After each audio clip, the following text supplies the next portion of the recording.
22 लाख विद्यार्थ्यांचं भवितव्य ज्यावरती अवलंबून होतं तो नीटचा पेपर आता पुन्हा एकदा होऊ घातलेला आहे। आज नीटची पुनर्परीक्षा आहे आणि देशभरामध्ये अतिशय सुरक्षित वातावरणामध्ये ही परीक्षा घेण्याचा प्रयत्न जो आहे तो सरकारच्या वतीने सुरू असलेला पाहायला मिळतोय। मी आता पुण्यातल्या एसपी कॉलेजच्या बाहेर आहे। तुम्ही जर पाहिलं तर या ठिकाणी सकाळपासून विद्यार्थी जे आहेत त्यांनी गर्दी केलेली आहे। पालकांची गर्दी पाहायला मिळते। गेल्या काही तासांपासून या ठिकाणी विद्यार्थ्यांना पूर्ण त्यांची झडती घेतल्याच्या नंतर विद्यार्थ्यांकडे काय गोष्टी असायला पाहिजेत काही नको आहे हे सगळं पाहिल्याच्या नंतर आता विद्यार्थ्यांना आज सोडण्यासाठी सुरुवात झालेली आहे। पुढचा 1 तास विद्यार्थ्यांना आज जाता येणार आहे आणि त्यानंतर मुख्य गेट जे आहे ते मुख्य गेट बंद केलं जाणार आहे। आपण बघतोय बाहेर पालकांची जी आहे ती घालमेल सुरू असलेली पाहायला मिळते।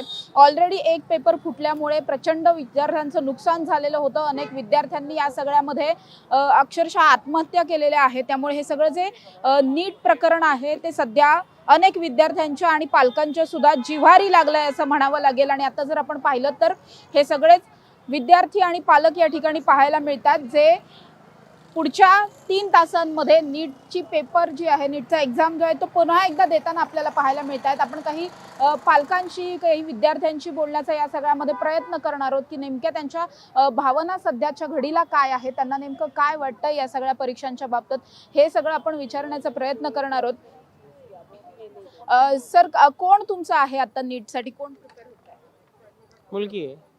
काय वाटतंय सध्या आज तरी पेपर नीट पद्धतीने होतील पार पडतील पालक म्हणून काय भावना आहे? सरकारने व्यवस्थित केली असेल आणि करणार।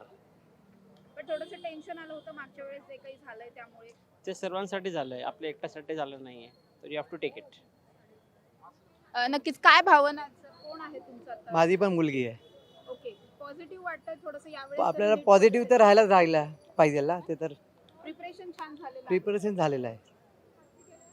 नक्कीच आपण बघतोय पालकांच्या सुद्धा भावना या ठिकाणी अशाच आहेत की जरी पहिला पेपर फुटलेला असला तरी सुद्धा दुसऱ्या पेपरसाठी पुन्हा एकदा पालक आणि विद्यार्थी सगळेच जण सज्ज झालेले पाहायला मिळतात। पुण्यातल्या एसपी कॉलेजच्या बाहेरचं हे सगळं वातावरण आहे। 22 लाखांपेक्षा जास्त विद्यार्थी पुन्हा एकदा री एक्झामसाठी बसलेले आहेत आणि पुण्यातली 24 सेंटर्स आहेत ज्या 24 सेंटर्सवरती 1000 पेक्षा जास्त पोलिसांचा तगडा बंदोबस्त आहे। सीसीटीव्ही कॅमेरे असतील, चेकिंगसाठीची वेगळी सुविधा असेल, अशा सगळ्याच पद्धतीनं अतिशय सुरक्षित वातावरणामध्ये यंदाच्या वेळेस हा पेपर घेण्याचं प्रयोजन जे आहे ते सरकारनं केलेलं आहे।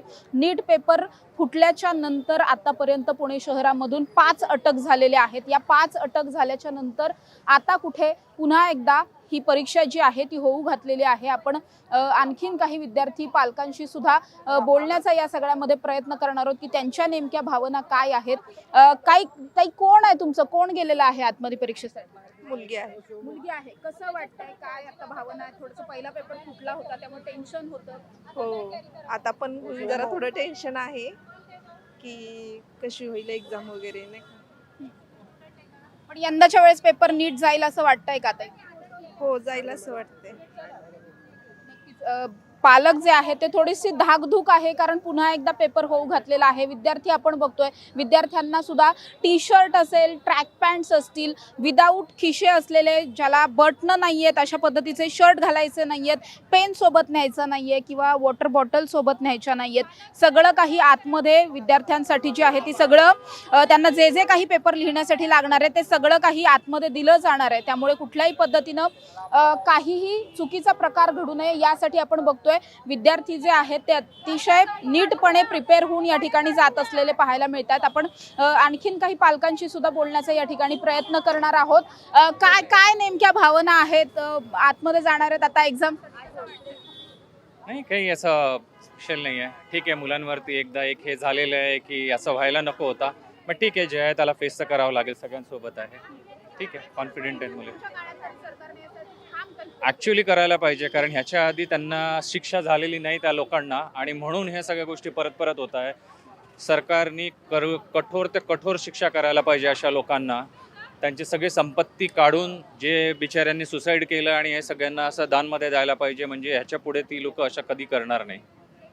पालकांच्या भावना खूप आक्रमक असलेल्या पाहायला मिळतात, कारण त्यांच्या मुलांनी या सगळ्यासाठी प्रचंड मेहनत घेतलेली होती. 1-1.5 वर्ष, 2 वर्ष, कुणी त्यापेक्षाही जास्त काळासाठी अभ्यास करतंय, नीटच्या तयारीमध्ये लागलेले आहेत. आणि असं सगळं असताना जेव्हा एक पेपर फुटतो त्यामध्ये 22 लाखांपेक्षा जास्त विद्यार्थ्यांचं नुकसान झालं होतं. केवळ विद्यार्थ्यांचं नाही, त्यांच्या आई वडिलांचं, त्यांच्या कुटुंबाचं, त्यांच्या शिक्षकांचं सुद्धा या सगळ्यामध्ये नुकसान झालेलं होतं. त्यामुळे अगदी काही मोजक्या लोकांमुळे हा जो काही प्रकार घडला नीट पेपर फुटीचा, तो आता पुन्हा घडता कामा नये. आधी ज्यांची कुणाची नावं या सगळ्यामध्ये आली आहेत त्यांना कठोरातील कठोर शिक्षा झाली पाहिजे. आणि इथून पुढच्या काळात इतक्या महत्त्वाच्या ज्या एक्झाम्स आहेत, या सगळ्या महत्त्वाच्या एक्झाम्समध्ये तरी कुठल्याही पद्धतीनं गैरकृत्य होता कामा नये, अशीच मागणी जी आहे इथल्या विद्यार्थ्यांची आणि पालकांची सुद्धा असलेली पाहायला मिळते.